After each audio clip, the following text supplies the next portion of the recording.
नमस्ते दोस्तों। बाल विकास के इस चैप्टर में हम बात करेंगे एक ऐसे चैप्टर की जिसमें चार प्रमुख मनोवैज्ञानिकों के बारे में और उनके सिद्धांतों के बारे में बात की गई है। वो चार मनोवैज्ञानिक निम्न हैं। पहले हम बात करेंगे जीन पियाजे के बारे में, फिर हम बात करेंगे कोहलबर्ग के बारे में, फिर हम बात करेंगे थार्नाडाइक के बारे में और अंत में बात करेंगे पावलोव के बारे में। तो सबसे पहले हम बात करेंगे जीन पियाजे के संज्ञानात्मक विकास सिद्धांत के बारे में कि जीन पियाजे के संज्ञानात्मक विकास सिद्धांत में क्या बात की गई है। तो पियाजे के संज्ञानात्मक विकास सिद्धांत का कक्षा निहितार्थ जानने के लिए और समझने से पूर्व इस सिद्धांत की चर्चा की जाना आवश्यक है। मतलब इस सिद्धांत में क्या दिया गया, इसका निहितार्थ क्या है और इसका कौन तथ्य समझाए गए हैं, उनको समझने से पहले चर्चा करना आवश्यक है कि इस जीन पियाजे के सिद्धांत में वास्तविकता में है क्या। तो जीन पियाजे को संज्ञानात्मक विकास के क्षेत्र से संबंधित मनोवैज्ञानिकों में सबसे प्रभावशाली वैज्ञानिक माना गया है। अगर हम संज्ञानात्मक विकास की बात करें, कॉग्निटिव डेवलपमेंट की बात करें, तो जितने भी मनोवैज्ञानिक हुए हैं सबसे ज़्यादा प्रभावशाली मनोवैज्ञानिक माना गया है। परंतु यह प्रमुख स्विस मनोवैज्ञानिक थे। स्विस का मतलब है स्विट्जरलैंड के निवासी थे, जिनका प्रारंभिक कार्यक्षेत्र जंतु विज्ञान था। मतलब पहले जीन पियाजे को जंतु विज्ञान यानी कि जूलॉजी में इंटरेस्ट था, लेकिन बाद में ये मनोविज्ञान के क्षेत्र से जुड़ गए। मनोविज्ञान के क्षेत्र में इन्होंने अल्फ्रेड बिने के निर्देशन में फ्रेंच विद्यार्थियों के लिए बुद्धि परीक्षण के विकासों पर काम किया।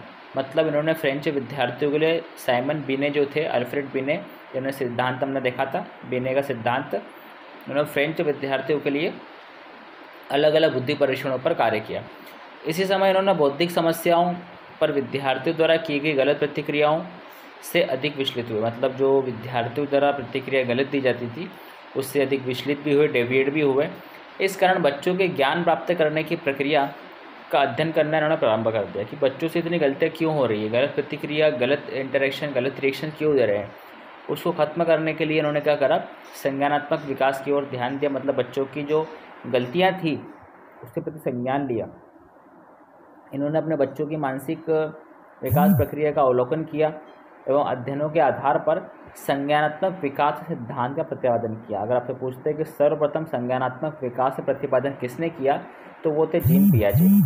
पियाजे के अनुसार बच्चों में वास्तविकता के स्वरूप में चिंतन करने, उसकी खोज करने, उसके बारे में जानने, उनके बारे में सूचना एकत्रित करने की क्षमता बालक के परिपक्वता स्तर और बालक के अनुभवों की पारस्परिक अंतःक्रिया द्वारा निर्धारित होती है। मतलब बच्चा कुछ चीज़ समझ रहा है, सोच रहा है और कौन सा डेटा कलेक्ट कर रहा है, कौन सी इन्फॉर्मेशन कलेक्ट कर रहा है, ये बच्चे की अंतःक्रिया, इंटरेक्शन पर निर्भर करती है। तो पियाजे के सिद्धांत की चर्चा करने के लिए कुछ हमारे पास पैरामीटर है, कुछ कारक, इनकी बात करेंगे। सबसे पहले हम बात करेंगे अनुकूलन की, एडाप्टेशन की। अनुकूलन के बारे में हम पहले भी देख चुके हैं। समय के अनुसार, स्थिति के अनुसार और वातावरण के अनुसार अपने आप को जो ढाल लेता है वही अनुकूलन कहलाता है। चाहे वो पेड़ पौधों का हो, चाहे वो जीव जंतु का हो, चाहे जानवरों का हो, किसी का भी हो। अनुकूलन के अनुसार बताता है कि पियाजे के अनुसार बच्चे में अपने आसपास के वातावरण, जैसे कि हमने बात करी, तत्से अंतरक्रिया करने और वातावरण के साथ समंजन करने की जन्मजात प्रवृत्ति होती है। समंजन करना मतलब तालमेल बिठाना, उसके साथ एडजस्टमेंट करने की जन्मजात प्रवृत्ति होती है। संज्ञानात्मक विकास वह प्रक्रिया है, एक प्रक्रिया के रूप में अनुकूलन द्वारा वातावरण में उपस्थित तत्वों, मतलब जो भी वातावरण में तत्व है, कारक है, और उद्दीपकों का मतलब होता है किसी काम को करने के लिए जागृत करना।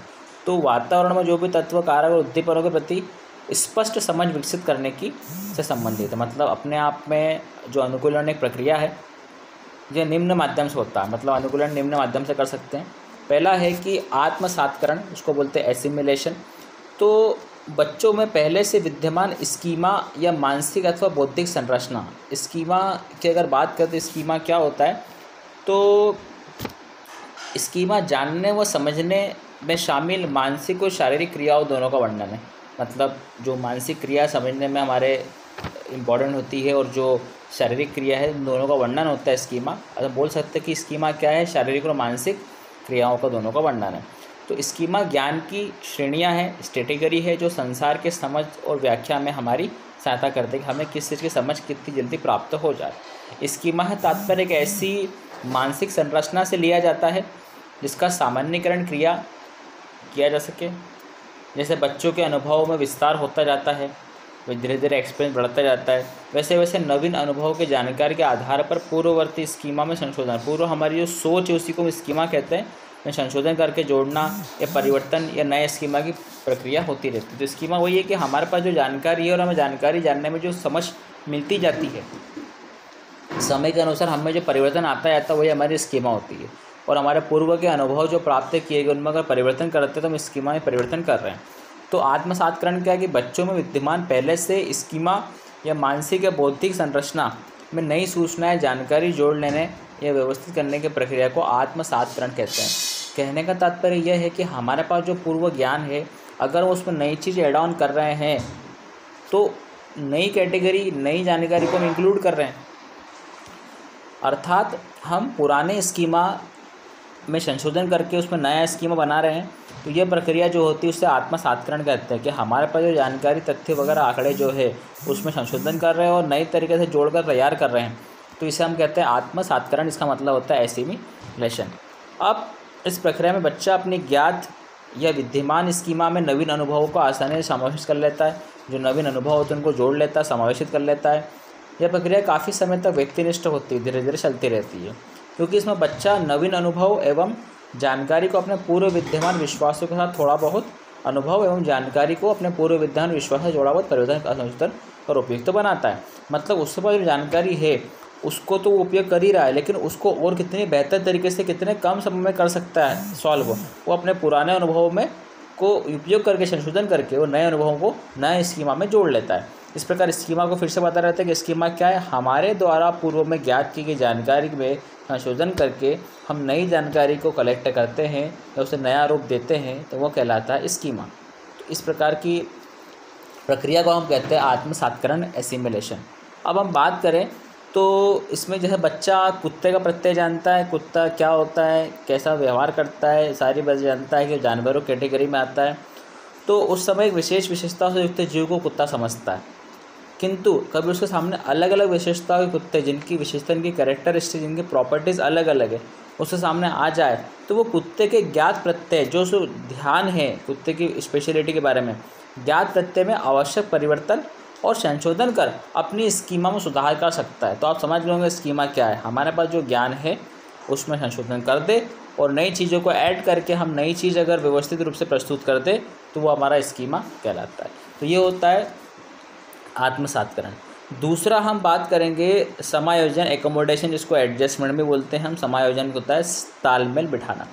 तो यह भी अनुकूलन की एक प्रक्रिया है जिसमें बच्चा विद्यमान स्कीमा जो हमारे पास नॉलेज है, हमारा ज्ञान है, जो अनुभव है, वो को नवीन जानकारी एवं अनुभव के आधार पर फेरबदल करता है, उस पर चेंजेस लाता है या नया प्रत्यय, नया स्कीमा बनाता है। नया स्कीमा ऐसे ही नहीं बनेगा, पूर्व अनुमानों को उपयोग करके नई चीज़ों में जोड़ने पर नया स्कीमा बनता है। यह प्रक्रिया तब होती है जब ज्ञात स्कीमा नई वस्तु या स्थिति को जानने अथवा समझने में सहायक नहीं होती है, या नई चीज़ें से कोई रिजल्ट नहीं निकलता है, तो पुरानी चीज़ों में संशोधन करके नई चीज़ों में जोड़ा जाता है और उसे बदलने, नई स्कीमा बनाना आवश्यक हो जाता है।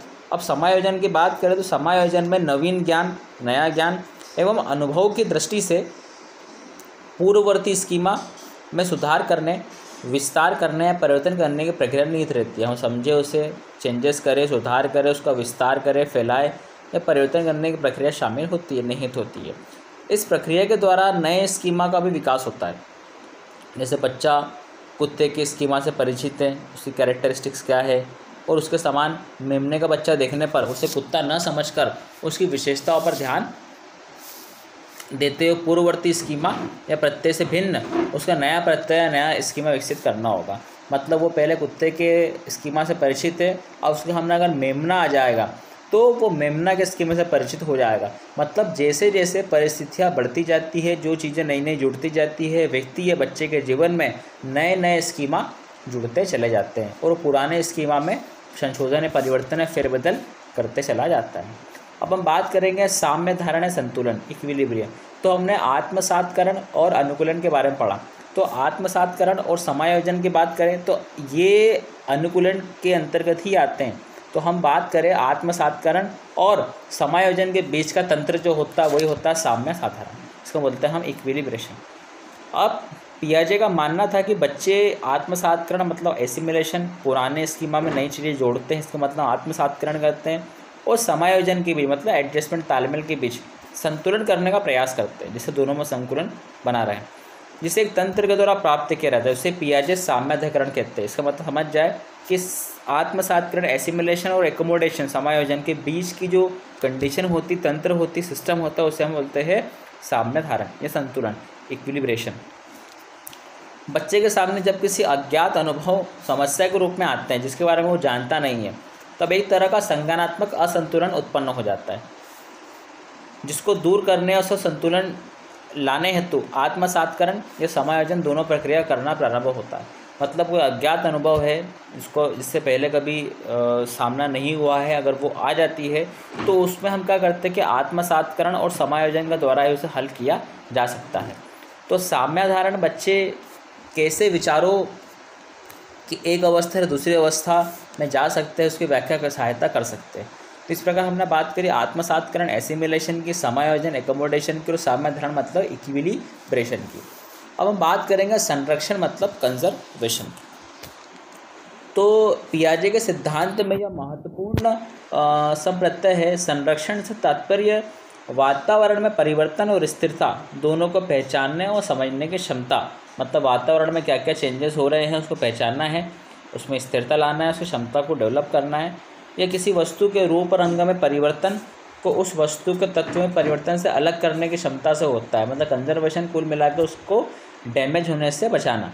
तो पियाजे के सिद्धांत का यह एक ऐसा संप्रत्यय, ऐसा कारक है जिस पर मनोवैज्ञानिकों ने सबसे अधिक शोध किया है। उसके बाद हम बात करेंगे संज्ञानात्मक संरचना के बारे में कि कॉग्निटिव स्ट्रक्चर क्या होता है। तो संज्ञानात्मक संरचना एक आधारभूत मानसिक प्रक्रियाओं के रूप में लोगों द्वारा सूचना, जानकारी की समझ बनाने में अनुप्रयुक्त होता है। अगर किसी को किसी सब्जेक्ट के बारे में जानकारी नहीं है, अगर वो उस विषय में या उस टॉपिक में अपनी समझ बनाना चाहता है, अपनी समझ को डेवलप करना चाहता है, तो उसे हम संज्ञानात्मक संरचना बोलेंगे। किसी भी विषय के बारे में संज्ञान लेना और उसकी संरचना, उसके स्ट्रक्चर को डेवलप करने से होती है। एक संज्ञानात्मक संरचना की बात करें तो एक संज्ञानात्मक संरचना में कई मानसिक प्रक्रियाओं का समुच्चय मतलब सेट निहित रहता है। मतलब एक संज्ञानात्मक संरचना में कई सारी मानसिक क्रियाएं शामिल होती है। मानसिक क्रियाओं के सेट को ही हम संज्ञानात्मक संरचना के नाम से जानते हैं। अब हम बात करें स्कीम्स के बारे में, तो स्कीम्स क्या होती है, इससे तात्पर्य व्यवहार के संगठित एवं व्यवस्थित पैटर्न से। हमारा व्यवहार कैसा है, हमारा पैटर्न कैसा है, संगठित रूप में है या असंगठित रूप में है, बिखरा हुआ है। तो स्कीम्स का संबंध मानसिक संक्रियाओं से होता है, मानसिक व्यवहारों से होता है। स्कीम्स को मानसिक संक्रियाओं का अभिव्यक्त रूप माना जाता है। मतलब मानसिक क्रियाओं का जो है ये अभिव्यक्त रूप में है, विस्तृत रूप है, इसको हम धीरे धीरे ज्ञात कर सकते हैं। उसके बाद बात करेंगे स्कीमा की, जिसका हमने अनुकूलन में आत्मसात्करण पढ़ा था। स्कीमा क्या होता है, वही कि स्कीमा जानने और समझने में शामिल जो मानसिक शारीरिक क्रिया दोनों का वर्णन हम बात कर सकते हैं। फिर से देखें कि शारीरिक और मानसिक क्रियाओं का वर्णन स्कीमा में करते हैं। स्कीमा ज्ञान की श्रेणी है, जैसे एक डेफिनेशन देखी थी, तो संसार की समझ और व्याख्या करने में हमारी सहायता करती है, क्या अच्छा क्या बुरा है। स्कीमा का तात्पर्य यह होता है कि मानसिक संरचना से लिया जाता है, इसका सामान्यीकरण किया जा सके। वैसे बच्चे के अनुभव में विस्तार होता जाता है, बच्चा उम्र के साथ साथ उसके सोचने समझने, उसके बौद्धिक स्तर, उसके मानसिक स्तर में धीरे धीरे चेंज आता है। वैसे वैसे नवीन अनुभवों, जानकारी के आधार पर पूर्ववर्ती स्कीमा मतलब जो हमारे पास पूर्व ज्ञान है उसमें संशोधन, फेरबदल, जोड़ना या परिवर्तन करने के लिए नए स्कीमा बनाने की प्रक्रिया भी वो शामिल कर सकता है। अब विकेंद्रण, डिसेंटरिंग की बात करें, किसी चीज़ को पॉइंट आउट करना, चिंतन करना उसे गहराई से। तो पियाजे के अनुसार विकेंद्रण से आशय है किसी वस्तु, किसी ऑब्जेक्ट या उद्दीपक मतलब जो किसी चीज़ को करने के लिए जागृत करता है, उसके विषय में वस्तुनिष्ठ मतलब मल्टीपल चॉइस या वास्तविक रियल ढंग से चिंतन या विचार करने की क्षमता से होता है। वही बात करी कि चिंतन, ठीक ढंग से चिंतन को हम विकेंद्रण के नाम से जानते हैं। अब पियाजे ने बालक के संज्ञानात्मक विकास की व्याख्या करने के लिए संज्ञानात्मक विकास को 4 अवस्थाओं में व्यक्त किया है। प्रत्येक अवस्था में तालमेल बैठाने के लिए बालकों के बारे में बताया गया है, एक विशेष समय अवधि के बारे में बताया गया है, और कौन सी अवस्था किससे अधिक उपयुक्त होती है उसके बारे में बताया गया है। तो हम 4 अवस्थाओं के बारे में बात करेंगे। संवेदी पेशी अवस्था इसमें के अंतर्गत 4 अवस्था आएगी। ये जन्म अवस्था जन्म से 2 वर्ष तक चलती है और इस अवस्था में शिशुओं का संज्ञानात्मक विकास 6 उप अवस्था से होकर गुजरता है। और मुख्यतः इसमें हमारे पास 4 को डील किया गया है। पहली जो हमारे पास में है कि पहली उप अवस्था यह जन्म से 30 दिन तक की अवस्था होती है और इस अवस्था में बालक मात्र प्रतिवर्ती क्रिया रिफ्लेक्स एक्टिविटी करता है। रिफ्लेक्स एक्टिविटी वो होती है जिन पर ब्रेन का कंट्रोल नहीं होता है। इस अवस्था में रिफ्लेक्स क्रियाएं करता है और इन प्रतिवर्ती क्रियाओं में चूसने का प्रतिवर्त सकिंग रिफ्लेक्स सबसे प्रबल होता है, खिलौना वगैरह कुछ भी हो। दूसरी उप अवस्था की बात करें तो यह अवस्था 1 से लेकर 4 माह की अवधि की होती है और इस अवस्था में शिशु की प्रतिवर्ती क्रिया उसकी अनुभूतियों द्वारा कुछ हद तक परिवर्तित होती है, दोहराई जाती है, एक ही चीज़ को बार बार दोहराता है और एक दूसरे के साथ अधिक कोऑर्डिनेट हो जाती है, तालमेल बिठाने लगती है। इन व्यवहारों को प्रमुख हम इसलिए कहा जाता है क्योंकि दोहराई जाती है, वापस सर्कुलर मैनर में चलती रहती है। तीसरी अवस्था में है कि यह अवस्था 4 से 8 महीने की अवधि वाली होती है और इस अवस्था में शिशु को उलटने पलटने और छूने पर अपना अधिक ध्यान देता है, न कि अपने शरीर की प्रतिवर्ती क्रियाओं पर। मतलब शुरू की 2 अवस्थाओं में शरीर की प्रतिवर्ती क्रियाओं पर ध्यान देते हैं, लेकिन तीसरी अवस्था में प्रतिवर्ती क्रिया पर ध्यान नहीं देते हैं। इसके अलावा जानबूझकर ऐसी अनुक्रियाओं को दोहराता है जो उसे सुनने या करने में रोचक मनोरंजक लगती है। और चौथी उपावस्था जो होती है वो हम बात करें उसमें कि यह अवस्था 8 से 12 माह तक चलती है और इस अवस्था में बालक उद्देश्य और उस तक पहुँचने साधन में अंतर प्रारंभ कर देता है। जैसे यदि कोई खिलौना छिपा दिया जाता है किसी के द्वारा तो उसके लिए शिशु वस्तुओं को इधर उधर हटाकर खोज जारी रखता है, खिलौनों को ढूंढने की कोशिश करता है और इसके द्वारा शिशु वयस्कों द्वारा किए जाने वाले कार्यों का अनुकरण भी प्रारंभ कर देता है। इस अवधि में शिशु जो स्कीमा सीखते हैं उसमें एक परिस्थिति से दूसरी परिस्थिति में सामान्यीकरण करना प्रारंभ कर देते हैं। वैसे 4 परिस्थितियाँ इसकी उपावस्था निम्न थी, लेकिन हम 5वीं 6ठी का समय अंतराल देखते हैं। जैसे हमने बात करी, पहली उपावस्था जन्म से लेकर 30 दिन की होती है, दूसरी उपावस्था जो होती है वो 1 से 4 माह की अवधि में होती है, तीसरी उपावस्था जो होती है वो 4 से 8 महीने की होती है, चौथी जो होती है वो 8 से 12 की होती है, 5वीं जो होती है 12 से 18 महीने की होती है और 6ठी जो होती है वो 18 से 24 माह की होती है। इस प्रकार हमने पियाजे के संज्ञानात्मक विकास के सिद्धांतों की बात करी और उसकी उपावस्थाओं की बात करी। अब हम बात करेंगे पियाजे के सिद्धांत के शैक्षिक निहितार्थ बारे में कि शैक्षिक निहितार्थ क्या है, एजुकेशन इम्प्लीकेशन क्या है पियाजे के सिद्धांत का। तो पियाजे के सिद्धांत का शिक्षा के सैद्धांतिक और व्यवहारिक पक्ष पर बहुत प्रभाव पड़ा है। यह एक ऐसे दृष्टिकोण के सृजन क्रिएटिव में सहयोग देता है जिसका मुख्य ध्येय उन्नतशील उपयुक्त शिक्षा के विचार पर केंद्रित रहता है। मतलब एक अच्छी शिक्षा, इसका कोई ध्येय, कोई रीज़न हो ताकि उसका फ़ायदा बच्चे को पहुँचे। इसका संबंध शैक्षिक संदर्भ के साथ वातावरण, एनवायरनमेंट, पाठ्यक्रम, सिलेबस, सामग्रियाँ, अनुदेशन से होता है, जो कि विद्यार्थी की शारीरिक और संज्ञानात्मक योग्यताओं के साथ इनके सामाजिक और भावनात्मक आवश्यकताओं से संगत रखता हूँ। मतलब सामाजिक आपूर्ति भी होती रहे और भावनात्मक आपूर्ति भी होती रहे, दोनों बल पर ध्यान देना ज़रूरी है। अब शिक्षकों के लिए सिद्धांत का बहुत विशेष महत्व है क्योंकि यह शिक्षकों के शिक्षण में दिशा प्रदान करता है, डायरेक्शन प्रोवाइड करता है कि किस बच्चे से हमें किस प्रकार का व्यवहार दर्शाना है और कौन सा व्यवहार बच्चे से बिल्कुल भी शो नहीं करना है। इस सिद्धांत की हम बात करें तो इसमें बहुत सारी चीज़ें निकल कर आती है। पहली चीज़ जो है, इसमें 6 पॉइंट है। पहली चीज़ जो है कि बच्चों के चिंतन क्रिया में अवधान केंद्रित होना चाहिए, न कि बस उनके उत्पादों या उपलब्धियों पर। मतलब उनकी उपलब्धियों पर ही ध्यान नहीं देना है, लेकिन बच्चों को कितना आ रहा है, कितना सीख पा रहा है, उस पर भी ध्यान केंद्रित करना चाहिए।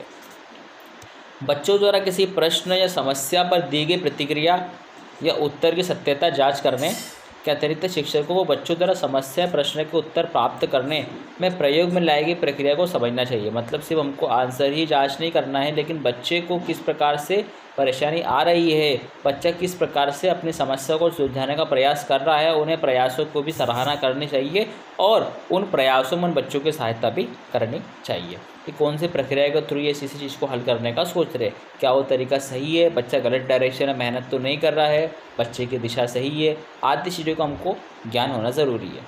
अब हम बात करें तो बच्चों के मौजूदा स्तर की जो संज्ञानात्मक प्रक्रिया होती है उस पर उपयुक्त अधिगम अनुभव गठित होते हैं और केवल जब शिक्षक बच्चों के किसी विशेष निष्कर्ष में पहुंचने के तरह की सराहना करते हैं तो बच्चे स्वप्रोत्साहित होकर उचित संज्ञानात्मक प्रक्रियाओं की संरचना करते हैं। मतलब बच्चों की सराहना करना कि हाँ आप इस तरह सही डायरेक्शन में जा रहे हो, कम से कम बच्चों को दिशा निर्देश देना कि बच्चे सही डायरेक्शन में जा रहे हैं।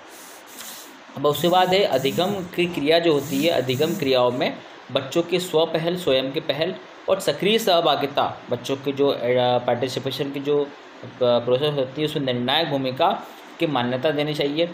पियाजे का कहना यह है कि कक्षा में रेडीमेड या तैयार ज्ञान के प्रस्तुतिकरण, रिप्रेजेंटेशन पर कम महत्व दिया जाए और बच्चों को वातावरण के साथ सहज अंतरक्रिया मतलब इंटरेक्शन के माध्यम से स्वयं के लिए खोज करने हेतु प्रोत्साहित किया जाए। मतलब बच्चों को रेडीमेड चीज़ें प्रोवाइड नहीं की जाए, उनको खोज करने के लिए हम प्रोत्साहित करें, लालायित करें, ताकि वो नई जिज्ञासा को पैदा करें और वैज्ञानिक ढंग को वो सीखे। इसलिए उपदेशात्मक शिक्षण के स्थान पर शिक्षक इसमें क्रियाओं की स्मृति विविधता प्रदान करे, वेरिएशन लाए, चेंजेस लाए, क्योंकि बच्चों के भौतिक संसार पर प्रत्यक्ष कार्य करने का अनुभूति तथा बच्चों में वैज्ञानिक ढंग, वैज्ञानिक विधि डेवलप होना चाहिए। उसके बाद हम बात करें उन परिपाटियों को महत्व न देना जो बच्चों के चिंतन को वयस्क जैसा बनाने का उद्देश्य रखती हो। बच्चों की सोच को इस प्रकार डेवलप करवाओ कि उसमें बच्चों जैसा और सोच डेवलप होना कि वयस्कों जैसे सोच डेवलप हो। उसके बाद इस संबंध में पियाजे की प्रसिद्ध उक्ति जिसे अमेरिकन प्रश्न के नाम से जाना जाता है, जो कि हम कैसे विकास की तेज गति पकड़ सकते हैं, हम किस प्रकार से डेवलपमेंट की ओर बढ़ सकते हैं, उसकी ओर ध्यान देना होगा। विकासात्मक प्रगति, अगली बात करते हैं। विकासात्मक प्रगति में व्यक्तिगत विभेदों का अनुमोदन होना चाहिए, मतलब व्यक्तिगत विभेद अंतर ज्ञात करते आना चाहिए। पियाजे के सिद्धांत के अनुसार हम सभी बच्चों का एक समान विकासात्मक अवस्थाओं के माध्यम से विकास होता है तथा उसमें विकास की दरें भिन्न भिन्न होती है। अगर किसी बच्चे में विकास को देखना चाहते हैं किस प्रकार से विकास हो रहा है, तो हर बच्चे का जो IQ लेवल होता है, बुद्धि लब्धि होती है, वो अलग अलग होती है। जैसा कि हमने पिछले चैप्टर में पढ़ा है, तो उसमें विकास जो होगा वो भी अलग अलग होगा, विभेद अंतर देखना होगा वो भी अलग अलग देखने के लिए हमें मिलेंगे। उसके बाद इसी वजह से हम इस सिद्धांत में अपेक्षा की जाती है कि शिक्षकों को संपूर्ण कक्षा समूह, जो कि शिक्षा पूरा क्लास का जो ग्रुप होता है, की अपेक्षा व्यक्तिगत रूप से बच्चे के समूह के लिए व्यवस्थित कक्षागत गतिविधि को बनाना चाहिए। पर्टिकुलर एकदम पर्सनल अटेंशन हर बच्चे पे ध्यान देना जरूरी होता है। उसके बाद इस सिद्धांत में अपेक्षा की जाती है कि शिक्षक को विद्यार्थियों को स्वक्रिया द्वारा ज्ञान एवं अनुभव ग्रहण करने की गतिविधियों में भाग लेने को अधिक से अधिक अवसर उपलब्ध कराना चाहिए। बच्चों को नई चीज़ों की, नवीन खोजों के बारे में लालायित करना चाहिए, प्रोत्साहित करना चाहिए, उन्हें हतोत्साहित नहीं करना चाहिए ताकि वो नई जानकारियाँ सीखें। यहाँ शिक्षक की भूमिका मार्गदर्शक की होना चाहिए, सिर्फ मार्गदर्शन देना है। विद्यार्थियों की कार्य प्रक्रिया में कोई दिशा निर्देश, कोई हस्तक्षेप नहीं करना चाहिए। किस प्रकार से काम कर रहे हैं, सिर्फ दिशा निर्देश देना चाहिए, जिससे उनके कार्य करने की स्वायत्ता और आत्मविश्वास प्रभावित हो। अब हम बात करेंगे आखिरी कि विद्यालय या कक्षागत परिस्थिति में यह संभव हो सके कि विद्यार्थियों को शैक्षणिक खेलों द्वारा अधिगम कराया जा सकता है। उनको शैक्षणिक खेल में अधिगम की प्रक्रिया द्वारा सिखा सकते हैं। तो उन्हें कैसे अवसर से अधिक प्रदान किया जाना चाहिए, अधिक से अधिक अवसर प्रदान किया जाना चाहिए। पियाजे ने अपने सिद्धांत में स्पष्ट किया है कि खेल द्वारा बच्चों में संज्ञानात्मक विकास की क्षमता का विकास हम कर सकते हैं। तो इस प्रकार से पियाजे का हमने शैक्षणिक निहितार्थ की बात करी। अब हम बात करेंगे कि पियाजे के सिद्धांत की आलोचना किस प्रकार से की गई थी। तो सबसे पहले हम बात करेंगे पियाजे के सिद्धांत की समीक्षा करने से पता चलता है कि यह सिद्धांत काफ़ी उपयोगी है, और परंतु कुछ आधारों पर इसकी आलोचना भी की जाती है। जैसे कुछ मनोवैज्ञानिकों का मानना है कि यह सिद्धांत सभी संस्कृतियों एवं सामाजिक अवस्थाओं में बच्चों में संज्ञानात्मक विकास की समुचित व्याख्या नहीं कर पाया। बच्चों में किस प्रकार से संज्ञानात्मक विकास होना चाहिए उसकी व्याख्या आसानी से नहीं कर पाया, क्योंकि आवश्यक नहीं है कि सभी बच्चों में एक ही आयु में सभी चीज़ों का समान रूप से विकास हो जाए। मतलब हम उम्र होने के कारण भी, हम उम्र होने के बाद भी सभी बच्चों में विकास की दर अलग अलग होती है, अलग अलग तरीके से वो सीख पाता है, अधिगम कर पाता है। इस मामले में सिद्धांत की काफ़ी आलोचना हुई थी, और प्रतिभाशाली बालक कम उम्र में औपचारिक प्रचलन को प्राप्त कर लेते हैं, परंतु मंदबुद्धि बालक बाद में करते हैं। हमने प्रतिभाशाली बालकों के बारे में बात भी की थी, मंदबुद्धि बालकों की बात भी की थी। उन्हें विकास की दर कम होती है मंदबुद्धि बालकों में, जबकि प्रतिभाशाली बालक कम उम्र में सारी चीज़ों को सीख लेते हैं। उसके बाद इन आलोचनाओं के बाद पियाजे के संज्ञानात्मक विकास के सिद्धांत को काफ़ी महत्वपूर्ण माना गया, और इनमें तथ्यों की उपयोगिता शिक्षकों के लिए काफ़ी उपयुक्त मानी गई, क्योंकि इसमें बालकों के बौद्धिक विकास की व्यवस्था संतोषजनक हो पाती है। मतलब अधिकतर रूप में इस सिद्धांत को काफ़ी प्रभावशाली और काफ़ी उत्तम माना गया, लेकिन कुछ हद तक इसकी आलोचना भी की गई, जो कि संज्ञानात्मक विकास के स्तर पर थी कि समान उम्र होने के बाद भी बच्चों को विकास की दर अलग होती है। तो इस प्रकार से हमने पियाजे के सिद्धांत के बारे में देखा। इस प्रकार हम अगले बात करेंगे कोहलबर्ग के सिद्धांत के बारे में अगले वीडियो में। तब तक के लिए धन्यवाद।